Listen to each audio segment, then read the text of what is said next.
Sleepers Podcast, Tuesday, October 21st. It's my last episode of the week here until Friday, but I am pleased to be joined by the one and only Tanner McGrath, back on the show for the first time in a couple weeks. Tanner, how are we doing? I'm great. Happy America East Media Day to you and yours. Fascinated by this this robbery of the Louvre. Have you heard about this? No, what's going on? Dude, some 2 or 3 masked thieves drove a truck up to the Louvre Museum and then built raised up a scaffolding ladder. This is at 9:30 in the morning. The museum had just opened. It was in broad daylight. They walked up the scaffolding ladder. They carved into the windows. They with like a saw walked in and then smashed a bunch of cases and stole a bunch of ancient French crowns and jewelry from like the 1700s, from like the time of the French kings, and they got away with it. They took off on scooters, on public scooters, and they haven't caught them. It's like something out of an Ocean's 11 movie. It's nuts, dude. This happened like yesterday. Yeah, I gotta tap in. I love the Ocean's movies. That's insane. it's insane. Yeah, it's the only thing I've been able to think about for like all morning. Yeah, that's insane. I mean, one would have to suspect that Rob Doster's involved, to be honest, but I don't know. Maybe we can research that. Dude, I feel like the world is it's getting too bold. There's too many crazy people that are like, I can do something crazy right now. Like I saw a clip this weekend. Maybe my Facebook algorithm's all messed up from like horror TV shows, but there's some like family residential home was being stalked by people in masks that just came up to the porch with like a Ring camera. And we're basically like, let us in or we'll come in. And it was like straight out of the Strangers movie. It's like what people are trying to do, like fictional things right now. It's scaring me a little Well, bit. remember the whole clown saga? People were showing up as like clowns. Yeah. That's just silly. This Yeah. is the robbing the Louvre in broad daylight and getting away with it is like I hate to say it, it's cool. It's kind of fucking cool. Like it's just nuts, man. It's more impressive than it is scary. It's one of those crimes where if you successfully do it, you should be allowed to get away with it. You know? Yeah, probably. Yeah, really is. All right. Well, that's crazy. I'm going to have to tap into that. Thank you for bringing that to my attention. American East Media Day. What's on the radar there for you? Well, I'll do a little bit of self-promotion here. My annual America East season preview piece will be out this week on Mid-Major Madness. It's usually 15,000 words of in-depth content. I got an interview, lots of quotes from all the coaches. Got an interview with every coach except for NJIT, Grant Billmeyer, who I guess their athletic staff or SID just doesn't answer his phone or his email, and coach won't answer me. So what are you going to do? But Vermont's the outright favorite. UMBC is my sleeper, and for everything else, you got to go read it. So check it out this week. A great plug, as always. Excited to see all the work you do for Mid-Major Madness this year. That's exciting. All right, yeah. But speaking of media days, Cart and I have Big 12 Media Day this week. We have been told that nothing we're working on for Bleacher Report is going to be live, unfortunately. So if you're wondering, like, where the hell are these guys? We are there. We are interviewing players and doing fun stuff, but sounds like it's going to be all on demand and edited in the days after Big 12 Media Day. So stay tuned for all of that. But I will be asking Bill Self if he is excited to not have to deal with Hunter Dickinson anymore. I'm very excited for that. And we get to see our guy, Christian Anderson, the guy we've promoted more than anybody this entire offseason. So, and also while they are there, you're going to see a lot of Tanner on the podcast this week. I think I'm doing 3 episodes this week. Yeah. So sorry to our Purdue fan base, but I've decided to make the week of October 20th Purdue Love Week for Tanner. I'm going to try and say all nice things about Purdue just to be nice for once. And then I'll go back to being mean to them. But it's Purdue Love Week for Tanner. Smart on your end. Hopefully, it goes better than the week where Carter and I decided we were going to do morning runs together every morning. Ooh, We made it 3 days, and now here we are in October. So looking being forward really to it. nice to Purdue kind of feels like running every morning. Probably. Yeah. On that note, it's you. We have Riley Davis filling in, Dion filling in. Ryan Hammer is even going to be on some of the daily things this week. So very excited for that. Pretty much our full team involved. We appreciate you guys covering for us while we're out gallivanting around Taylor Swift's new city. So should be fun. All right. With that said, let's get to the show, starting with a YouTube comment of the day. Can I call an ISO on the YouTube comment of the day here? Sometimes I'm just like waving off people. That's what I want to do. Are you good with that? Yeah, go ahead. All right, so this comes from AJ Parker, who says all y'all video or all y'all favorites been losing. Why no videos on that? Laughing emoji, laughing emoji, laughing emoji. Then 1 minute later, another comment that says no videos on all y'all favorites losing. Houston, Michigan, etc. We know if this were one of the coaches y'all start narratives about, y'all would have made 3 videos about how concerned y'all are.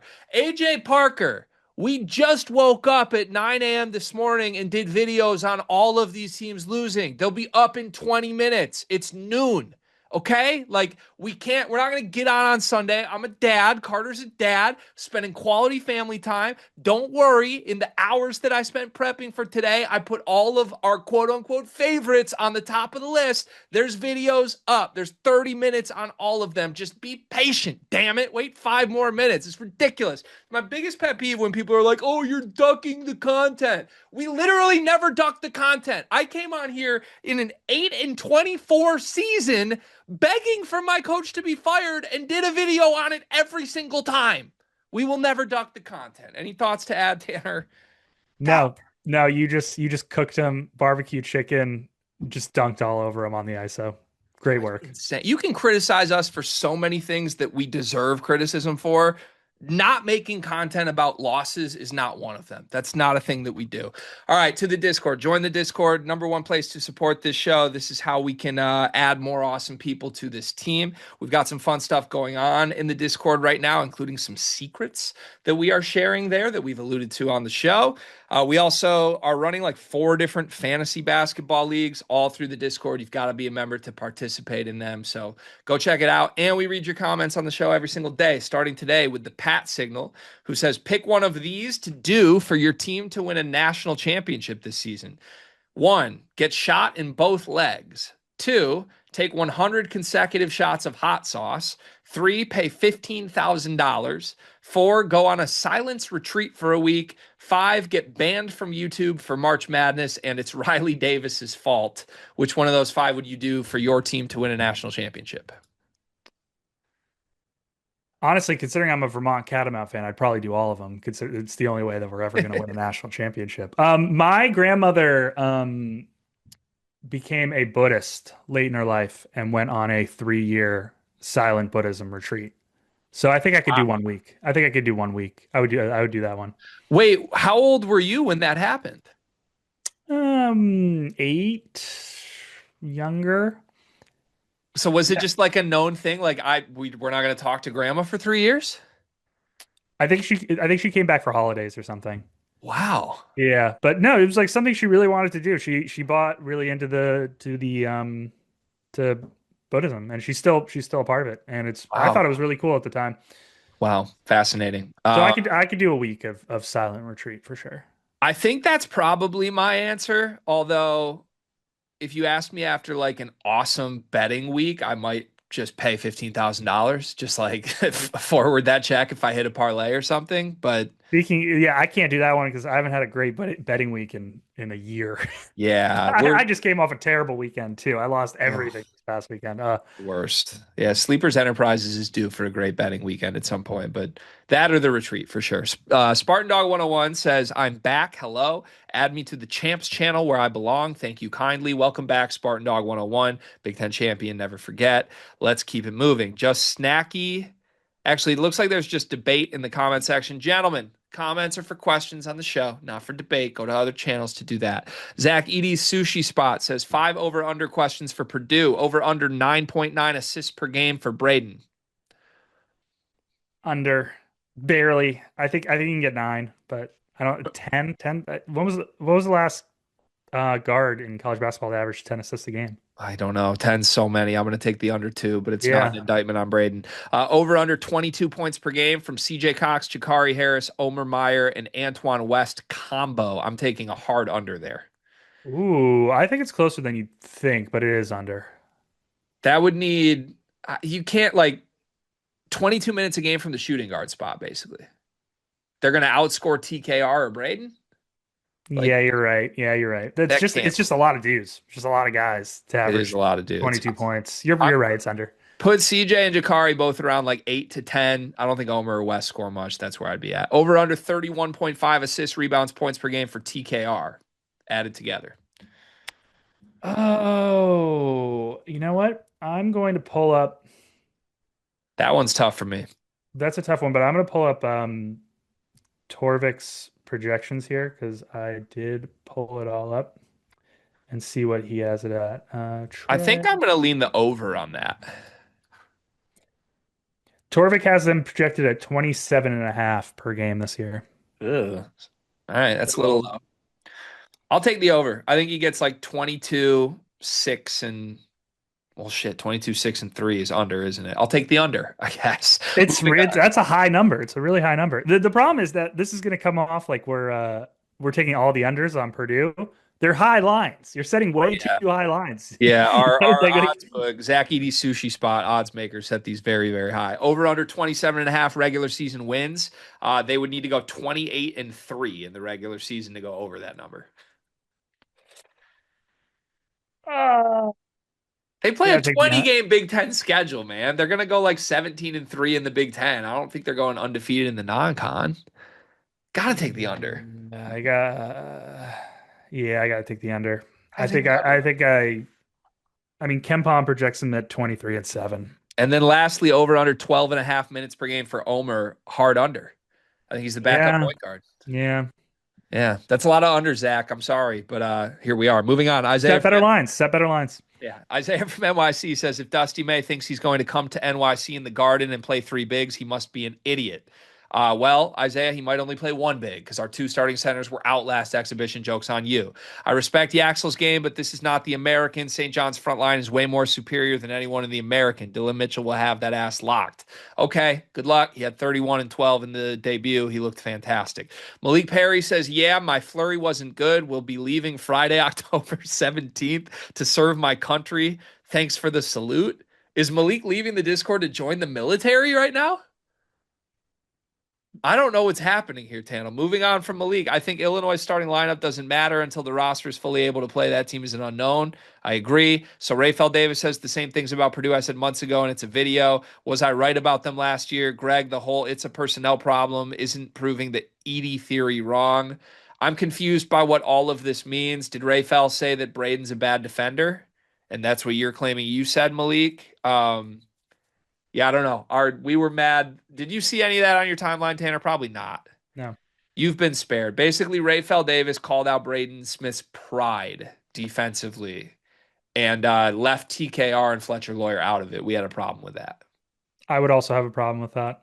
Yeah, thank you. Okay, a couple more here. Isaiah from NYC. From the look of the stats, turnovers will be an issue again for the Wolverines. Roddy Gale had 8 of them.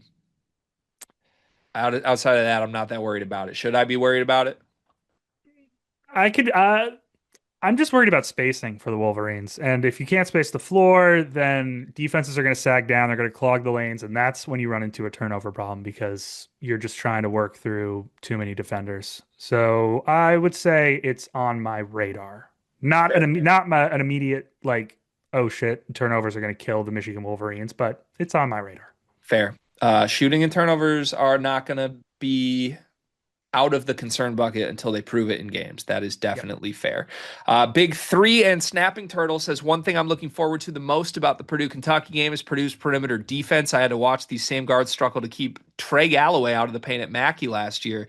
Can they play with some pride and keep Kentucky guards in front of them off the dribble? Once again, pride. I don't know if this is a bit and we're joking about Rafael or if this is serious. It might be serious. Jalen Lowe's probably out for the Purdue-Kentucky game. I think that's going to help Purdue guards defensively. Yeah, I mean, I shout out to this guy for talking about all the same concerns that I had about Purdue last year, and a lot of the same concerns that I have about Purdue this year with the dribble defense and TKR on the interior defense. I think that they could really get toyed around with in that areas. Those are the really only the big concerns I have with Purdue this year. It's just Yeah, that, yeah. but that could really hurt them. So And we're um, not that concerned because it's Purdue Love Week. it's Purdue Love Week. Their perimeter defense is going to be awesome, and they're going to win 28 games in the regular season. Dude, you're such a sleepers veteran. You get exactly how this works now. It's great. We got six more here. I think we can get through all of them in our time constraints today. Coop says Tyler Warren is such a dude. I can't believe the Bears drafted Loveland over him. Anytime Coleman's burner acts up, you should remind him about this. That was a crazy pick in the moment, and it's still bearing out to be true. Mm-hmm. Yeah. Yeah, Colson Loveland is a dude. Are you a fantasy football guy at all? Yeah, sorta. I'm not a very good fantasy football player. You, My team got rocked this past weekend because Puka Nakua, who was my number one overall pick, he's out. Bucky Irving, who I think I took in the second round, he's out. I had a bunch of injuries, so I'm struggling right now. team getting hurt is one of the worst things that can happen to a fantasy football player. I've been there. I have Bucky Irving as well. Sleeve Nash says that inverted ball screen between Merkovich and Boswell is nasty. I was talking to an Illinois State coach. He said once they get Petrovich back, it's going to be a nightmare to guard. If the big plays drop, Petro's too quick getting downhill. If they help, Z just pops. That's dangerous. First off, I can't tell if Sleeve's doing a bit talking to the Illinois State coach. I don't know. Maybe Sleeve is someone I don't know. Also, Sleeve all weekend was telling me that Petrovich is a bench guy and it doesn't matter. So now we're like, once they get Petrovich back, they'll be really dangerous. But he's coming off the bench behind Keaton Wagler. Did you watch any of Illinois? Did you see David Mirkovich's performance? I did not, but I do know that Illinois is sixth in Ken Palm. Yeah. That's pretty crazy. I mean, obviously a very high ceiling team, and I agree with a lot of what Sleeve says if he's not doing a bit. Like I think that's a pretty apt schematic breakdown of what could happen for Illinois this year. I think their ceiling is unlimited. I think their floor is probably pretty low too. A lot of Yeah. unknowns. Yeah, Mirkovich was just incredible. He had, I think, 19, 14, and 6, and he's like not even supposed to be a starter on the team. He was doing everything. It was crazy. Four more. T Steffi says, "Hey guys, if you could create a new sports team, what would the nickname, jersey colors, location, and the mascot be?" Why do I feel like you've done this before and you have an answer ready for this? Well, I would want another pro sports team in Vermont, I think, is what I would want. But Hmm. actually, you know what I would want is apt to my current lifestyle is to put a CFL team in Halifax and name it after some kind of nautical thing like the Halifax Pirates or the Halifax, I don't know, Sailors, Mm, Sea Breezers. And it would be the color scheme would be blue. That's what I want. I want a CFL team in Halifax. I like that. Do you have a current CFL favorite team? Yeah, I'm a Lions fan, BC Lions. Respect. Yeah. But obviously, so when I was at McGill in Montreal, the Montreal Alouettes play on the McGill football team field. So one, if you see it, if you go on TV and they're playing at Montreal, you literally see a big McGill sign in the middle of the screen. Second, the field is right below my freshman year dorms. So Whoa. I was on the top floor. I was on the sixth floor of my freshman year dorm, and I could watch the Alouettes games from my room. And that was the year that they had Johnny Manziel. So I got to watch a Johnny Manziel Montreal Alouette game from my room, That's so which fun. was pretty crazy. Yeah. I love watching the CFL. It's one of my dirty pleasures as an Well, you American know what sports sucks fan. is they're getting rid of the Rouge, the 1 point kick into the thing. They're moving the goalpost back to the end of the touchdown, Hate and it. they're shrinking the field. I So hate it. they're making it the NFL. I hate it. I've long held that American football needs to adopt CFL rules. Maybe This a has been a few, take of maybe a mine for few. like 4 years. For me, it's more like keep my Canadian football Canadian. Well, I love the downs. I Oh yeah, I 3 downs. I want to eliminate fourth down so much in American Well, football. it does up the pace of the game and you get more action. And also the receivers running up to the line beforehand is pretty cool because they can create more separation. It There's a lot of fun parts about encourages it. it encourages aggression with play calling. It encourages like I don't know, you can't just sit on a lead and run clock because there's one Yep. less down to do so. It's been my favorite rule, and I wish American football adopted it. Three more. Oh, I didn't answer T Steffi's. I grew up going to Traverse City in northern Michigan, and they have like a Northwoods League minor league baseball team there called the Beach Bums, which is a great nickname in its own right. Drake once wore a Beach Bums jersey on a stream, but I once submitted a ticket to rename that team years ago. I wanted it to be the Traverse City Cherries because they Nice. have a cherry festival up there, and I thought like red color scheme would be great. So there you go. Monovich says, "Allow me to be the first person from the Sleepers Discord to formally congratulate Benham Rickhouse on his engagement. He pulled a Vlad Golden and got engaged right after a game. Cool. Congrats.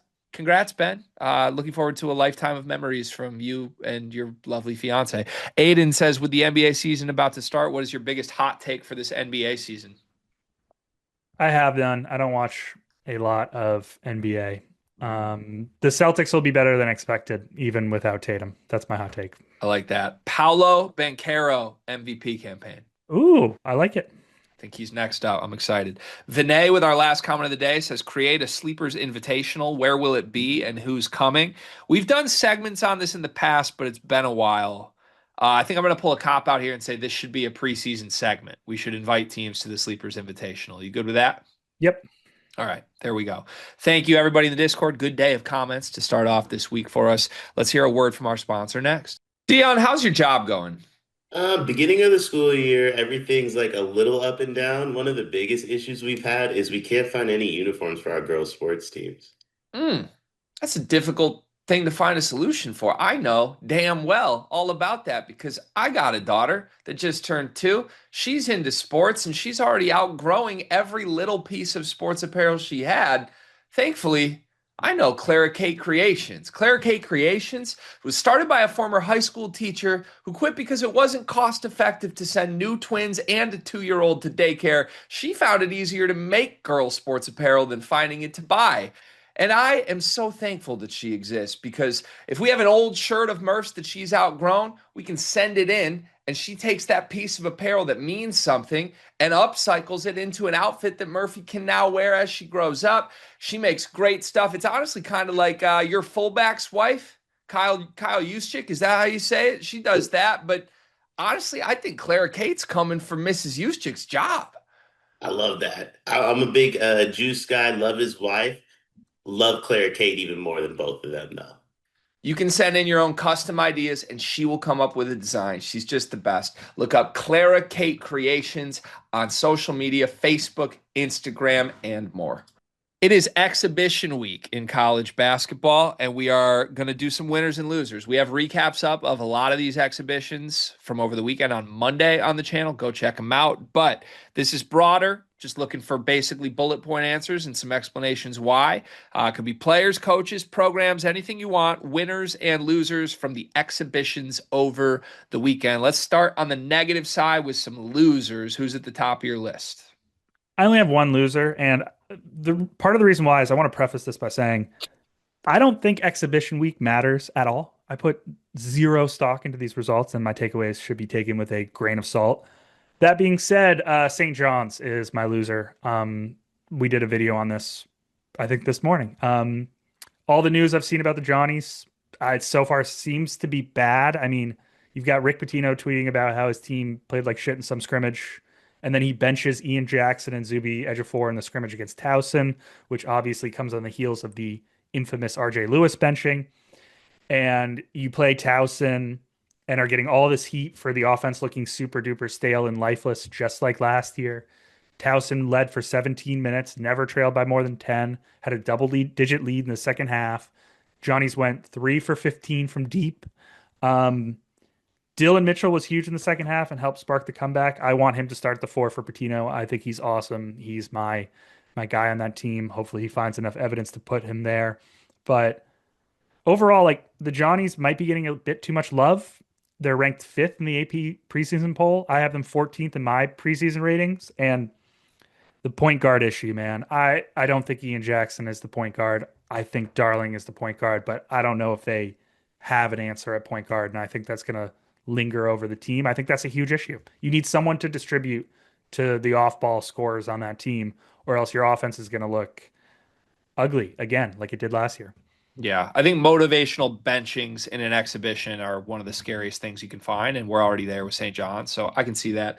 You're being kind, only bringing one loser to the table. For the sake of just being as negative as our program often is, I'm going to fire off six losers in quick succession Ooh, here. go Loser ahead. number one, Merez Johnson, because he transferred from Illinois, complaining that they wouldn't let him do a bunch of skill-based things. And in Michigan's exhibition, Merez Johnson is out due to injury, didn't even play, and they lose. In Illinois' exhibition, they have a freshman power forward that just went for 19, 14, and 6 assists, doing everything Merez said he wanted to do that Illinois wouldn't let him do. And a true freshman Montenegrin big man is now doing it. You have to take that as an initial loss, even though Merez is my guy, and I think he's going to be great. I was sad by that. In quick succession, Xavier, loser. Literally, don't lose your exhibition game. That was a terrible sign. Richard Pitino's trying to like salvage it, be like, it doesn't count. That seems even more ominous than the game. Omer Meyer, a loser for me. He had 9 assists and 3 turnovers, basically matched Braden Smith from a playmaking standpoint. And the only storyline to come out of it is that Omer probably won't play much this year. That's just awful. You chose the one situation in all of college basketball that wouldn't utilize you. Good on you for signing up for it. Hopefully, you get a championship ring. But I was frustrated with how Purdue people that watched that were not impressed with Omer when he was literally another Braden. Next loser, every top 10 team. By my count, every single preseason top 10 team combined to go 0-4 outright in their exhibitions this week. Maybe that says something about exhibitions to your point, but like Houston losing, St. John's, St. John's won, I guess 1-3. Michigan losing, and then BYU losing is like a really, really bad week of top 10 performances. Last two for me, Kentucky, objectively a loser. Injury concerns out of that is horrible. They had like 3 different scrimmages inter squad wise. Let's cut that down to one. We don't need to lose Jalen Lowe a week before the season. And lastly, but certainly not least, Kansas. Now, I couldn't find any footage of Kansas's blue-red scrimmage on their like Midnight Madness. But by all accounts, the storylines out of this were that their fan base booed Hunter Dickinson on the Jumbotron in front of a bunch of recruits that might want to go to Kansas. That's not a good look. Number two, Darren Peterson had 0 assists. He's being compared to Kobe. He went 6 for 12 from the floor with 0 assists. Which is bad because you need him to do everything for the team. Right. I'm again, he looked fine. He looks good. But like, if that's the pitch, I'm very concerned with that pitch. If Darren is like just a shot chucking mid range guy and that's it, I add it all up. I think Kansas had a very ominous start to the season.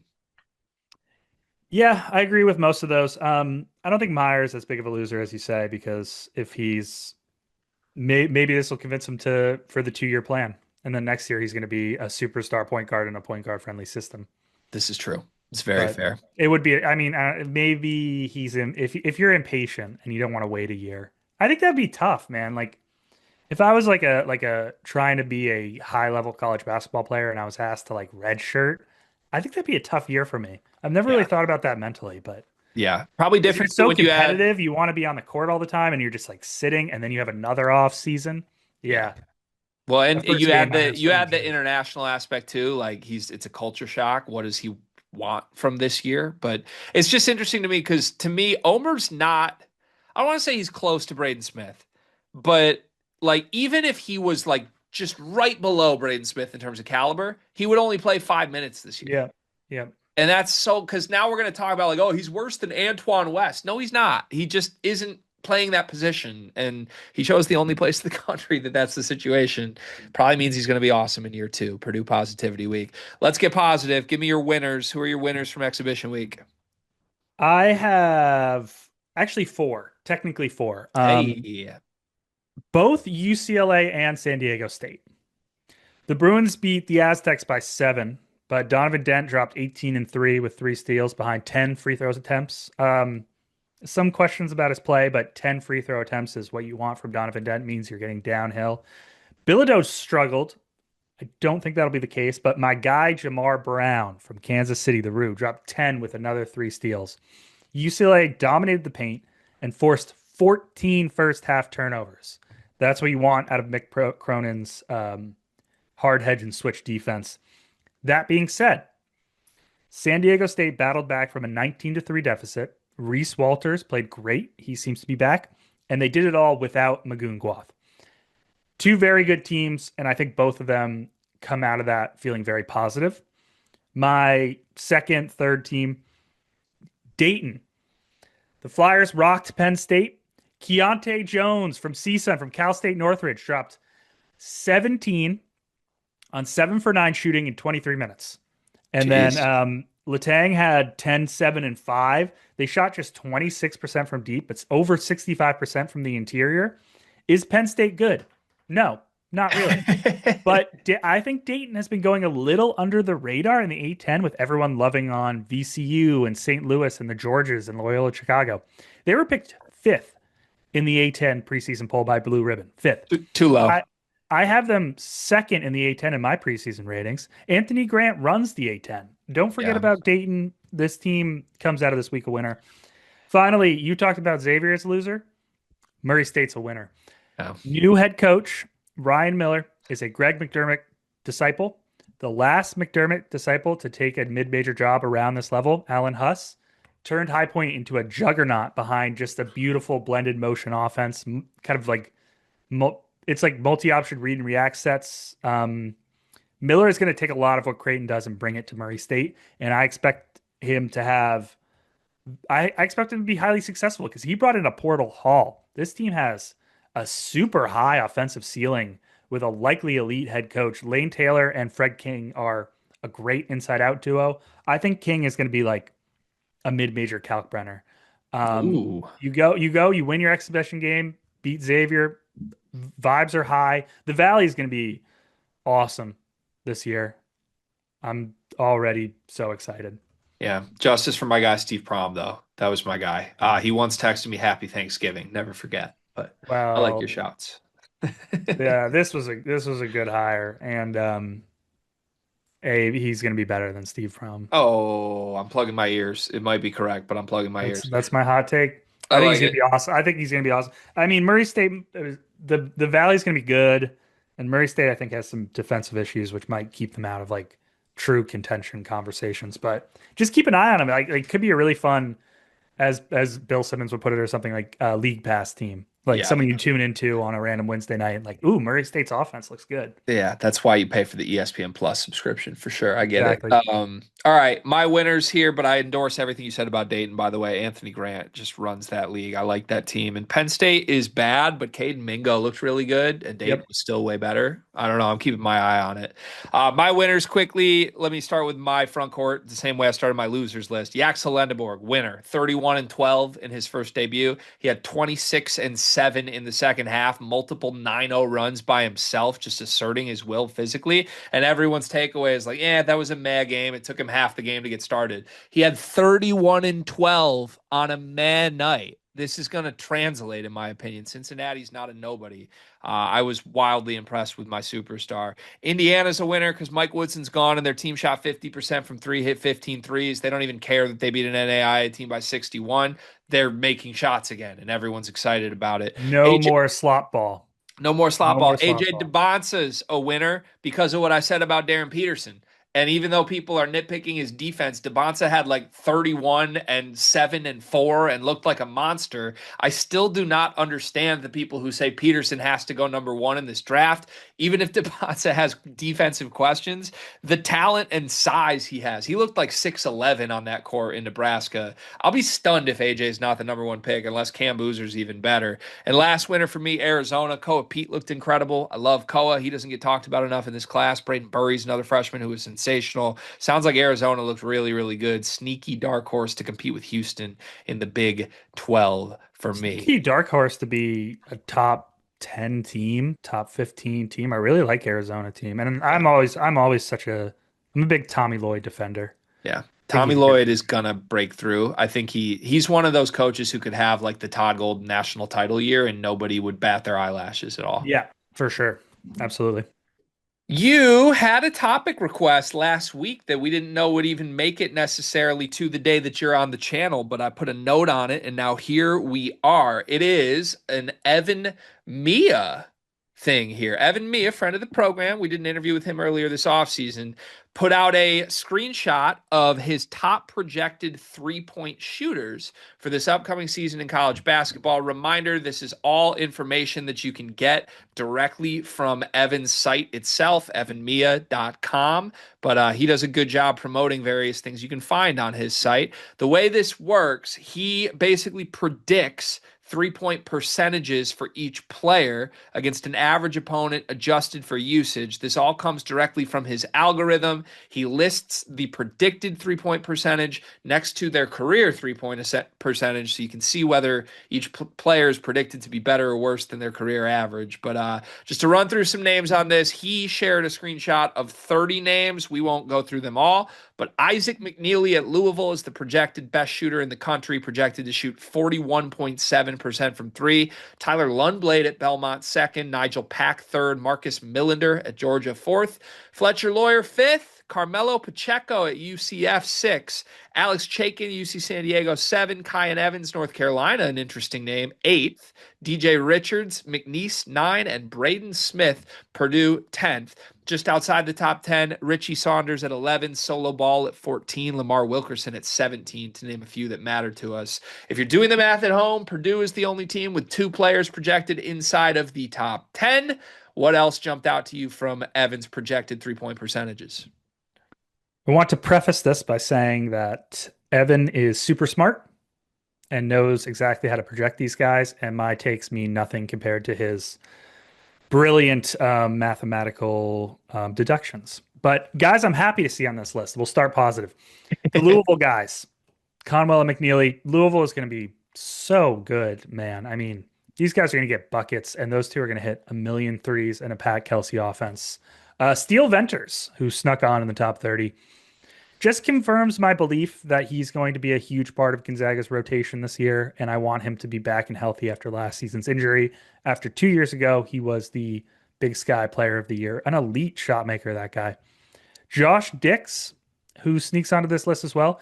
Not enough people talk about Dix as one of the nation's like premier scorers. Just elite three-level scorer, ball screen manipulator, and shooter, as you can see here. Bruce Thornton, because I don't think he gets enough love, as we talked about once upon a time. I think he's super underrated. And then, of course, all the mid-major guys. I think 7 mid-major guys made this list, plus a few extra who played at the mid-major level last year. Belmont runs one of the nation's best and most fun motion offenses. They always generate high-efficiency off-ball catch and shoot opportunities. Lundblade hits everything. He shot 48% from three last year. 1.5 points per possession in catch and shoot opportunities, 98th percentile. Alex, I think his name's Chalklin from UCSD. He's a dog. DJ Richard from McNeese is a dog. Honor Huff to West Virginia. Loved that guy at Chattanooga. Total dog. He's going to be a fan favorite at West Virginia. Smurf Millender. I did like seeing him on this list. He did everything. Murph? That's his nickname, Marcus Smurf Millender. Oh my goodness. Yeah, he did everything for UTSA last season. 15 3-3 and 2 steals per game. He's a 45% career three-point shooter, and he's 5'11", little guy. And because we're doing Purdue Love Week, Lawyer and Smith, Purdue's offense is going to be so sick this year. They should both shoot the damn lights out. 3 guys, really quick. 2 guys that I was surprised to see on this list. Ozias Sellers. We were just talking about St. John's. Is anyone going to shoot well on that team? Davion Smith was the only guy who shot over 35% from 3 of the rotation guys last year. I know Sellers is a shooter, but spacing could be bad. And also, Kyan Evans. Leaving the Medved motion offense, I think, always results in a little drop-off in efficiency. He's really good at scheming and putting guys in the right place. And going from Medved to Hubert Davis, yikes. But That's about it in terms of like surprises. Yeah. I was very surprised to see Kyan Evans that high as well, but reminder that he basically did shoot the lights out in the second half of last season. So maybe we shouldn't be that surprised. Okay, so this is Evans' list. He has Isaac McNeely very atop the list at number 1. For your money, who is the best shooter in college basketball? Oh boy.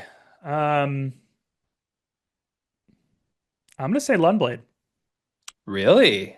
I think he's gonna make a million threes this year. Well, if he has a little bit of regression from he shot 48% from three last year. Who shoots Yeah. that much? Who makes that many threes? If he has a little bit of regression, it'll be probably McNeely. He'll probably make everything. But I McNeely is a like good shout just because if you envision how he's going to be used too next to Mike Hell and Conwell, it's probably just going to be a bazillion wide open catch and shoots. Like, yeah, and he was doing like all of that for Virginia last year, which was just like a disgusting offense that like was so stale, and he just saved them in down screen catch and shoot opportunities. And now he's going to be in a way slightly more up tempo offense. It's going yeah, to be way prettier. He's going to get schemed open more often. Yeah, he's gonna make a million shots. going from Virginia to Pat Kelsey system is probably like the happiest. It's like a kid getting adopted. Like, Yeah, oh, I yeah, have a home now, you know? yep. Um, I th if I were trying to answer the question I asked you, I'm surprised this is the name that jumped out to me based on what Evan put together here, but I don't think Nigel Pack gets enough love because one of the columns he also puts here is attempts. Nigel Pack's 765 attempts here, and it's just so much higher than anybody else on Yeah, this list. that Like, name jumped out to me right away too. I was yeah. shocked to see that, and the fact that he's been such a good shooter for so long. Yeah. Reminder, like they did go to the Final Four and he was a Yeah, huge part of that he was a team. massive part of it. Like, yeah, he's under the radar. He's at Oklahoma now. Is that right? Yeah, which Yeah. weirdly with Porter Moser, he doesn't get a lot of credit because the team wasn't all that good. But like Jeremiah Fears was pretty awesome last year. It might be a decent landing spot for like a go-to guard to kind of revive your career a little bit. We'll I see. mean, But I do love Mosier like as a coach. I think he's a very good coach. So, and he did a lot with that Oklahoma team, which I think was seriously flawed. yeah, But I'm with you. All right, shout out to Evanmiya, evanmiya.com. Go get all this information for yourself. Make sure you subscribe and support him. Our third topic today is a fun one. I want your top five candidates to win National Coach of the Year this season. Before I throw it to you, I did a little looking this up because when we came up with this for a topic, originally my head went to like a bunch of mid majors I think are going to have good years. Then I was like, wait a second, how often does a mid-major head coach actually win this award? It's very rare. Let me run through like the last 7 or 8 coaches that have won the National Coach of the Year award. Last season, Rick Pitino. The year before, Dan Hurley. Jerome Tang at Kansas State. Ed Cooley at Providence. Mark Few. Anthony Grant, the one exception here. No, we're big Anthony Grant guys. Rick Barnes, Tony Bennett, Mark Few, Jay Wright, John Calipari. That's all the way back to 2015. So incredibly rare that this doesn't go to some coach at a high major that ends up with a top 10 team. That definitely changed my approach to this. I don't know if it changed yours, but who are your top candidates for coach of the year this year? so you can go with two buckets here. The first bucket is there's the great coach that leads his dominant team to an elite season group. That's Dan Hurley in 24, Mark Few in 21, Tony Bennett in 18, etc. There's also the we overachieved and this coach deserves some love group, and that's Jerome Tang in 23, Ed Cooley in 22, Greg Marshall in 14 with Wichita State. So here are my first bucket guys. And the first two that I really went with, like that I think like these are like my official picks. Kelvin Sampson of Houston. I think he is bar none the best coach in the nation, and he has not won yet. So I think he has that narrative going for him. And number two is happy Purdue Love Week. It's Matt Painter. I think he should be on this list. Normally, I'd leave him off this list, but it's Purdue Love Week. But if Purdue rolls to a number one overall seed, he's firmly in this group of good coach that leads his elite team to a dominant season and also has not won one of these awards yet. So I think he's got that narrative going for him. Yep. Others in here include Dan Hurley, Todd Golden, John Shire. And then there's the second bucket, which was a little bit harder for me to figure out. But these are guys that I was looking for like almost like underrated teams, like teams that are like clear going to overachieve compared to public perception guys. I think the first one is Brad Underwood. Um, 6th in Ken Palm, Illinois, 17th in the AP poll. I have them 8th in my preseason ratings. Stojakovic rocks. Ivisic rocks. Imagine if Petrovic is like really, really good. I think they could get a huge overachievement compared to public perception type of bump. Um, the other guy, Mark Few, I think has the same argument. 8th in Ken Palm, 21st in the AP poll. The front court rocks. It's really about the backcourt and if TGF can appeal his eligibility waiver. But what's key about this pick though is that I think St. Mary's could have a down year, which would allow Gonzaga to steamroll the WCC, which is how he's won his last two Coach of the Years, right? And as long as he goes and takes care of business and beats Kentucky and UCLA in the non-con, I also think Gonzaga will get some nice close game regression this season after losing a few too many close ones last year. The other two that I had here, Mark Byington at Vandy. If Oh, that portal class comes together, they could be frisky. Byington's always a coach I love. He always overachieves. Vandy was 95th in Ken Palm's preseason ratings last year, and they finished 48th. Also an unranked team in the preseason, but 20th in Ken Palm. And then Ben McCollum at Iowa. No explanation needed. If Sturts and McCollum, due to the Big Ten, what they did jumping up to the Valley, he's in the race. I like that. Yeah, so after I started looking through the list, my next brain pivot was like, let's come up with some first year coaches at a new school that I really buy. The problem as I started going through those, I don't think I love this year's new head coaching crop the way I liked last year's. Yeah, And It's McCollum it's is the basically best one. McCollum. Like I Will Wade, I don't think they're actually going to be that good.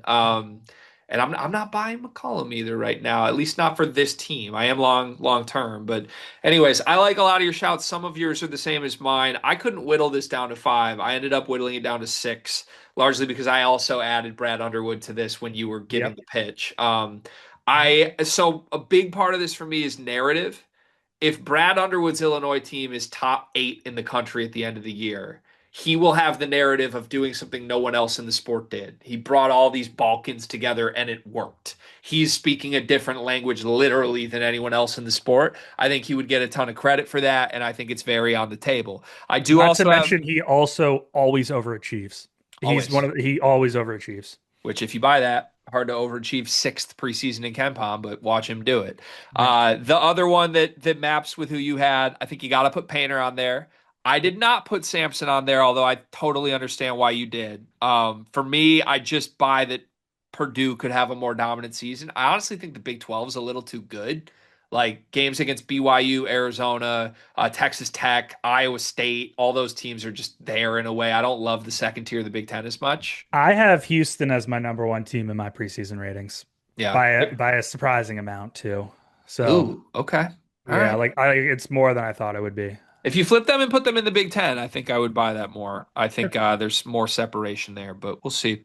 Okay, so I have Painter and Underwood. This is where my list gets a little different from yours, and there is a common theme between my next 4 names, starting with my guy, Dusty May. To me, it's a big crop of second year coaches at their program that had really good first seasons. If they cement that with like a top 5 in the country season this year, they would suddenly enter this echelon of like, oh, that guy's a guy, similar to how Todd Golden did in March last year. For me, Dusty's pitch is pretty obvious. We got the best player in the portal. You could make the case that he had the best portal season of any coach. And if Michigan loses Danny Wolf and Vlad Golden and is better to the point of competing with Purdue, I think you'd have a pretty obvious narrative for Dusty. Dusty was the first name off my list. I like it. Next up for me, some guys that are in a similar bucket as Dusty. Kevin Young at BYU. Now, it's hard that his expectations are that high, but the idea that he even got AJ DeBonson to BYU, he ripped Rob Wright from an interconference rival. If it all works, if they're top 5 in the country, good. It would be hard to deny what Kevin Young has done at a place like BYU. I think Pat Kelsey deserves to be here, partially because I think Louisville could win the ACC this year, and he would have the hardware to go along with the type of season a national coach of the year needs. But again, Yeah. if that backcourt's just dominant, Whichever one of Shire or Kelsey wins the ACC, is going to be in this conversation. in the Yes. mix for sure.